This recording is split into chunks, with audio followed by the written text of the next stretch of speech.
Mr.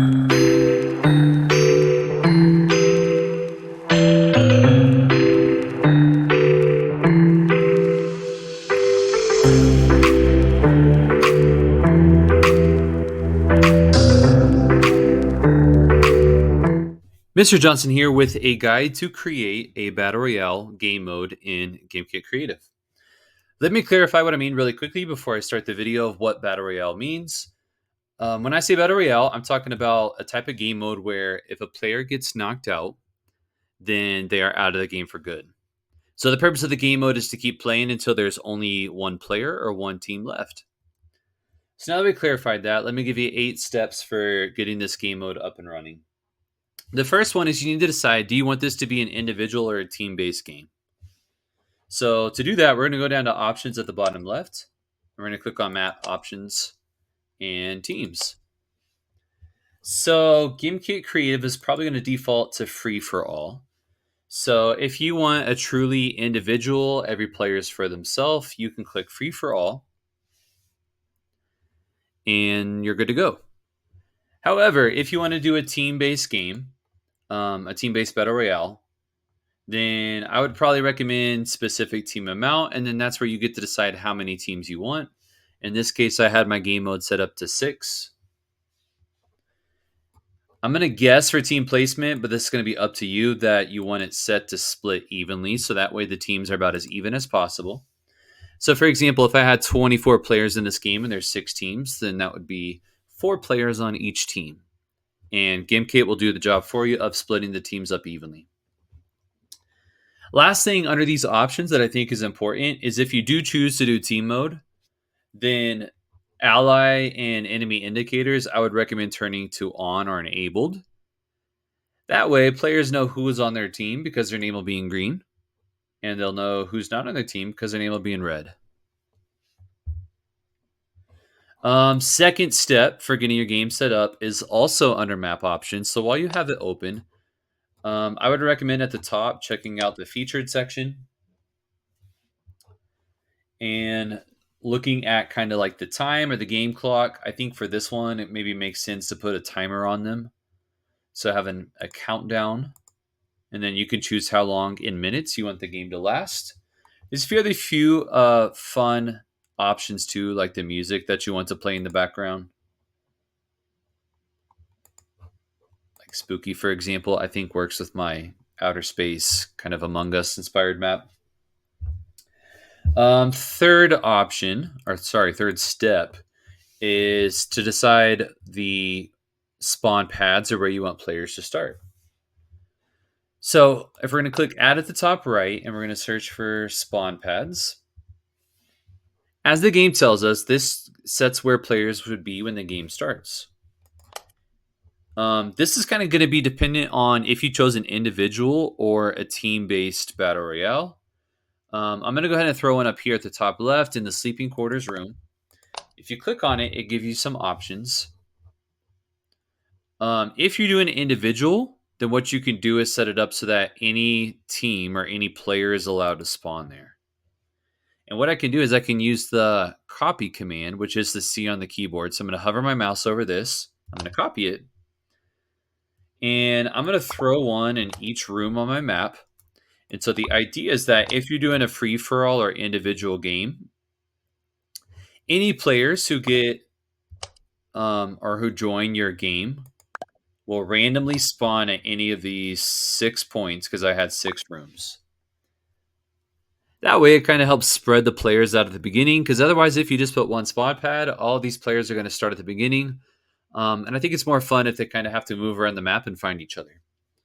I do want to point out, if you opted for a team-based battle royale game, what you can do in the option settings here is you can change it from the allow team option to say, you know what, everybody in team 1 is going to spawn together since they're a team. I think that can be helpful.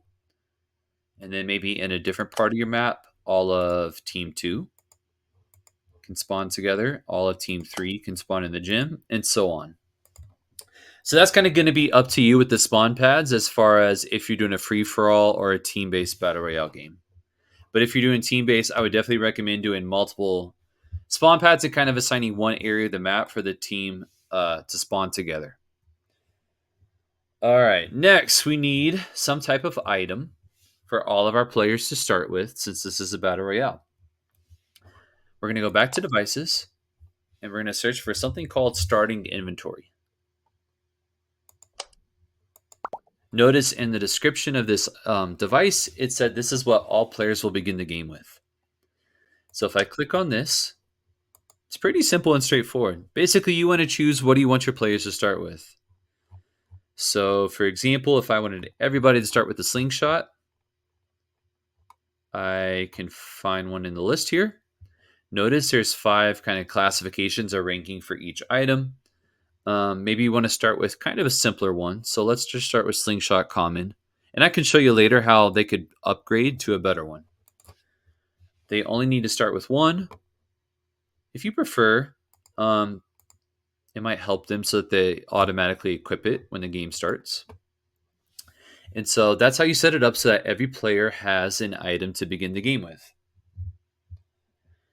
Fifth step is this is a battle royale, so we need to set it up so that when somebody gets knocked out, they are out of the game. We actually need 2 devices for this, but it's pretty easy. The first device we need is something called a team switcher device. If you search for a team, it will pop up, and notice it says switch a player to a different team. So we're going to click on this and add it, and it might be confusing at first about why we would add this to a battle royale game. You're like, I don't want players to switch teams, but let me show you how it's going to work.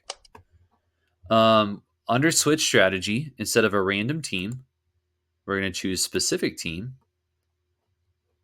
And then under the team, we're going to choose spectators. So the idea is that when a player gets knocked out, they're going to be switched to a spectator, and then therefore they're not playing in the game anymore. However, in order to make that happen, like I said, we need one other device. So back under devices, we're going to look for something called life cycle. I'm going to go ahead and put that right by my team switcher because we're about to connect them in a second. But you need to open your life cycle device. And for the event, we want it for when a player gets knocked out. So we're going to change that. And lastly, we need to connect these devices with a wire to tell the game to communicate with each other. So I'm going to close out of devices. I'm going to search for something called wires. I'm going to connect my life cycle device to my team switcher. And now it gives me some options. So when the event occurs, and if you remember under life cycle, the event is when a player gets knocked out. It's going to force them to switch to the team that we selected, and the team we selected is spectator. So that's how you get your battle royale game to work. Is when a player gets knocked out, this life cycle device will tell the team switcher to switch them to a spectator. So right now we have everything we need to get a very basic battle royale game up and running. We've assigned spawn pads for where the players will start the game. We have a starting inventory, so players have an item to start the game with. And we have some devices set up so that when a player gets knocked out, they're out of the game. So my last 3 steps are going to be completely optional, but I think they can make the game more exciting and engaging for players who choose to play your game. So my 6th step is going to be to add lasers. So lasers are under devices. It is called laser beam. Once you place it down, you can choose how big you want the laser beam to be by clicking the change size option down here. So you can adjust it to make sense with wherever you have it placed in your map. And then there's a few options to control or customize your laser beam. The damage dealt right now, mine is set to 10. I apologize if I'm wrong. I think Gimkit, the default health and shield that a player starts with is 100. But that is something that you can adjust yourself under map options. So damage dealt, for example, if you left the health at 100 and you choose the damage dealt as 100, then that's going to be pretty damaging if they get hit by the laser beam. So that's going to be up to you. Style, let me move over a little bit so you can see. There's not a whole lot of options. It's really just 2. You can have a standard laser beam or you can change it to plant. I'm going to leave mine for standard for my map. And then you can set the color of the laser. I prefer mine as red, but that's going to be up to you for your map. The last thing is there's an option down here called laser group. To keep this simple, I'm going to recommend just setting it a name for whatever like makes sense for your map. In this case, I name mine as part of the ship because it's on a spaceship. The reason you need to assign it to a group at the bottom is because we need to add one more device called Laser Beam Manager. And what this does is this helps you customize your lasers a little bit more. So if we click on it, the laser group I'm going to set to ship. That way it controls all of the lasers on my ship that I assign to that group. Auto switch is going to be yes, because we want these lasers to turn on and off. And then you get to control how long the laser is on or activated in seconds. So in this case, mine is set to be on for 2 seconds. So in other words, the laser is on and it can damage players for 2 seconds, and then deactivated is how long it will be turned off. And in this case, it's 3 seconds. So this gives you some customization. So with the way mine is set up again, the laser's on for 2 seconds and then it will flip off for 3 seconds. That gives time for players to move through the map. So that's going to be up to you to decide how difficult you want it to be for players to pass through the laser. Seventh step, once again completely optional, is you can add some enemy players, some sentries to your game. They can be found under devices, and they are called sentry. I already have some set up in my map right here, so I'm going to click on it and show you some of the options that you have. First, there is their gadget, so what kind of item you want them to start with. If you want to give them a projectile item that they can shoot at players. Their health, once again, players, I think default is 100, so sentry health is 100 right now. You can adjust that to make them more difficult or easy to knock out. The appearance is pretty cool. Gimkit Creative gives you lots of options to adjust your enemy AI and what they look like. You can kind of explore through there and decide what makes sense for your map. I think the rest of these for now I'm just going to leave as default. You can decide, do you want the enemy sentry to respawn when it gets knocked out? And if so, how long does it take them in seconds to respawn? Last thing I'll show you about the sentry is the difficulty. You can choose kind of how difficult they are as an enemy AI to knock out, like I said, with their health or with their aim. So you can make them very, very accurate. You can make them not very accurate. You can choose how quickly they fire their projectile item if you give them one. So lots of customization when it comes to the enemy AI. So you can play around with these options. They're pretty straightforward. All right, my eighth and final step to make your Battle Royale map more exciting, and as I said, these last ones are optional, is the use of teleporters. It can be a way to make your players get around the map more easily. So these are found under devices.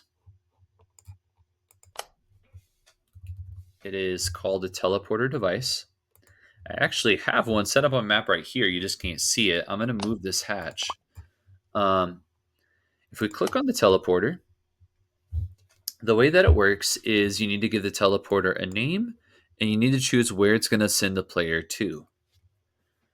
For right now, this teleporter is in what I would call the lab room of my map, the laboratory. So I'm going to name it lab. And I want it to send the players all the way across the map to the greenhouse. So under target group, you're going to type a name for where you want that teleporter to send the player to. Lastly, you can choose whether or not you want the teleporter to be visible in the game. If you have it set to yes, they'll be able to see that teleporter in the game. I think it's nice to have turned on because it can make sense then when the player touches that teleporter, they know why they got sent to the map. If you have it turned off, it might be a little confusing. For mine, I actually had it turned off, and that's because I had a prop on top of it just to add a little bit of realism to my map so that when they step on this escape hatch, they get automatically sent to the other side. So if you're using teleporters, you obviously need to set down at least 2. So I'm going to go to the other side of my map. Once again, you can go under devices and pull up a new teleporter. Mine is hidden right here. This is where you can add the second teleporter. Once again, you need to give it a name. So I would name it where it is in your map. In this case, mine is in the greenhouse. And then you need to choose where do you want it to send the player to? What is the target destination? And in this case, if they step on this one, I want it to send them to the lab back down at the bottom of the map. Same as before, you can choose whether or not it's going to show up in the game. My visibility is set to no. Players can't see it. That's because, like I said, I have a prop top. So when a player walks on this, it would send them to the target teleporter, which is at the bottom of the map. So those are just some fun options if you want to give your map and Battle Royale game a little bit more character and excitement for the players. If you have any other questions, just let me know, and I'm excited to see what you create. Goodbye.